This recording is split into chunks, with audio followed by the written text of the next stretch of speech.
नमस्कार शेतकरी बंधूंनो, यावर्षी खरीपामध्ये लागवड केलेले तूर हे वेळेवर पाऊस झाल्यामुळे आणि आवश्यकतेनुसार वातावरण असल्यामुळे फार जोमदार वाढलेलं आहे आणि सध्या मागच्या 2-3 दिवसापासून आपण पाहतोय की आपल्या भागामध्ये सतत ढगाळ वातावरण आहे. तर अशा ज्या तुरी आहेत की ज्याला आपण सध्या परिस्थिती पाहिली तर त्याला फुलं लागलेली आहेत, काही ठिकाणी शेंगा भरण्याच्या अवस्थेत आहेत. तर अशा तुरीवर मोठ्या प्रमाणात शेंगा पोखरणाऱ्या आळ्यांचा प्रादुर्भाव होण्याची शक्यता आहे. यामध्ये शेंगमाशी आणि हेलिकोरपा, जिला आपण घाटे अळी म्हणून सुद्धा परिचयाची आहे. तर या 2 किडींचा प्रादुर्भाव मोठ्या प्रमाणात झाल्यास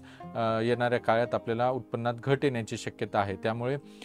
या किडींचं व्यवस्थापन करणं गरजेचं आहे. यामध्ये जी शेंगमाशी आहे ती आपल्याला वरून जरी लक्षात येत नसली तरी जेव्हा आपण तुरीची काढणी करू तर त्याच्यामध्ये मोठ्या प्रमाणात या किडीमुळे अडकण होते आणि त्याला बाजारात भाव कमी मिळतो. त्यामुळे त्याही किडीचं नियंत्रण करणं किंवा व्यवस्थापन करणं आपल्याला गरजेचं आहे. तर यामध्ये सर्वप्रथम जी शेंग पोखरणारी अळी, जिला आपण हेलिकोरपा हे शास्त्रीय नाव आहे, तर त्याचं व्यवस्थापन करताना जर आपल्याला झाडावर मोठ्या अळ्या दिसून आल्या तर अशा पूर्ण वाढ झालेल्या अळ्या आपण वेळोवेळी हाताने वेचून त्या ठिकाणी नष्ट करणं गरजेचं आहे. त्यासोबतच आपण या किडीची आर्थिक नुकसानीची पातळी ओळखण्यासाठी किंवा कळण्यासाठी आपण प्रति एकरी 2 या प्रमाणात आपल्या तुरीच्या पिकामध्ये कामगंध सापळे त्या ठिकाणी लावणं गरजेचं आहे, जेणेकरून आपल्याला किडीची नुकसान पातळी त्या ठिकाणी लक्षात येईल. त्यासोबत आपण आपल्या तुरीच्या शेतामध्ये इंग्रजी टी आकाराचे, यामध्ये एक उभी आणि एक आडवी काठी बांधून आपण प्रति एकरी 20 म्हणजेच प्रति हेक्टरी 50 या प्रमाणात हे जे तयार पक्षी थांबे आहेत ते जर आपण ठिकठिकाणी लावले तर या पक्षी थांब्यावर सकाळ आणि संध्याकाळच्या वेळेला मोठ्या प्रमाणात पक्षी येऊन बसतात आणि ते तुरीतील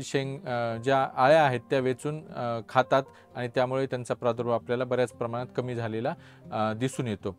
त्यासोबतच आपण आपल्या तुरीच्या ज्या 2 ओळी आहेत तर त्यामध्ये प्लास्टिकचं पोतं टाकून जर आपण ते झाड हलवलं तर त्यावर ज्या आळ्या आहेत त्या मोठ्या प्रमाणात खाली पडतात आणि अशा पडलेल्या आळ्या आपण जर जमा केल्या आणि त्या नष्ट केल्या तर त्याद्वारे सुद्धा हा प्रादुर्भाव आपल्याला बऱ्याच अंशी कमी करता येतो. त्यानंतर शेवटचा पर्याय म्हणून जर आपण किडीने आर्थिक नुकसानीची पातळी ओलांडली आहे हे आपल्याला लक्षात आलं तर अशावेळी काही कीटकनाशकांचा वापर आपण त्यामध्ये करू शकतो, ज्यामध्ये जैविकमध्ये आपण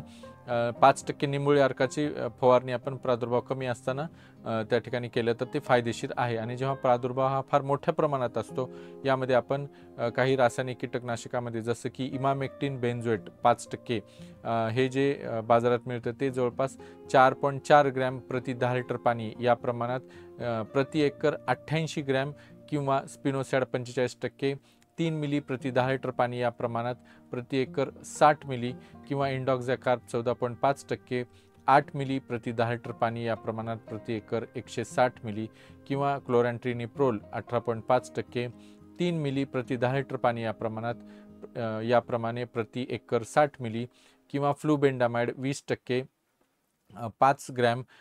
प्रति 10 लिटर पाणी या प्रमाणात प्रति एकर 100 ग्रॅम किंवा क्लोरॅन्ट्रिनिप्रोल 9.3% अधिक लॅम्बाडासायलोथ्रिन 4.6% हे पूर्व मिश्रित कीटकनाशक आपण 4 मिली प्रति 10 लिटर पाणी या प्रमाणात प्रति एकर 80 मिली या प्रमाणात जर फवारणी केली तर आपण ह्या शेंगा पोखरणाऱ्या अळीचं व्यवस्थापन अतिशय चांगल्या पद्धतीने करू शकतो. दुसरी जी महत्त्वाची कीड आहे जिला आपण छुपी कीड म्हणतो आणि ती आपल्याला वरून याचा प्रादुर्भाव लक्षात येत नाही, ही शेंगमाशी. तर याकरिता आपण आपण फवारणी करणार आहेत मुख्य कीटकनाशकाची त्यासोबत आपण लॅम्बाडासायलोथ्रिन 5% 8 मिली प्रति 10 लिटर पाणी याप्रमाणे प्रति एकर 160 मिली किंवा ल्युफेन्युरॉन 5.4% 12 मिली प्रति 10 लिटर पाणी याप्रमाणे प्रति एकर 240 मिली या कीटकनाशकाची फवारणी जर केली तर आपल्याला ही शेंगमाशीचा प्रादुर्भावही त्या ठिकाणी कमी राहतो आणि आपलं नुकसान त्या ठिकाणी टळू शकतं. तर शेतकऱ्यांनी या पद्धतीनं जर एकात्मिक पद्धतीनं व्यवस्थापन केलं तर निश्चितच आपल्याला किडींमुळे होणारं नुकसान त्या ठिकाणी टाळता येतं आणि तुरीचं उत्पन्न आपल्या त्या ठिकाणी वाढू शकतं. धन्यवाद.